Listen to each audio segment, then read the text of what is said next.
প্রথমবার নেপালের ল্যাংটাং রিজিয়নের ৫,০০০ মিটারের ৩ পর্বত সামিট করেন বাংলাদেশের ৫ কন্যা। দলটির নেতৃত্বে ছিলেন এভারেস্ট জয়ী প্রথম বাংলাদেশি নারী নিশাত মজুমদার। বৃহস্পতিবার দুপুরে রাজধানীর আগারগাঁয়ে মুক্তিযুদ্ধ জাদুঘরের মিলনায়তনে পর্বত আরোহীদের সংগঠন অভিযাত্রী আয়োজিত সংবাদ সম্মেলনে পাহাড় জয়ের গল্প বলেন ৫ পরিব্রাজক নারী। বাংলাদেশ সহ বিশ্বে পিছিয়ে থাকা নারীরা ভবিষ্যৎ পৃথিবীতে পুরুষের সঙ্গে একত্রিত হয়ে ভূমিকা রাখবে বলেও আশা প্রকাশ করেন তারা।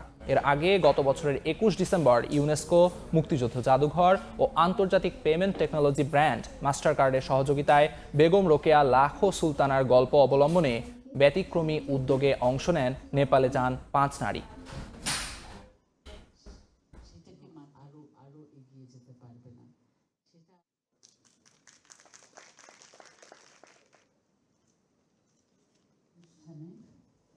বিজয়ের অনুষ্ঠানে সবাই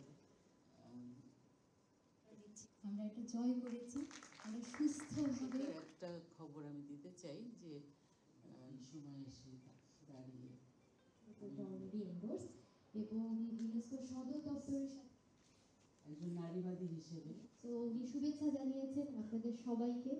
এই অভিযানটা সুলতানাস স্বপ্ন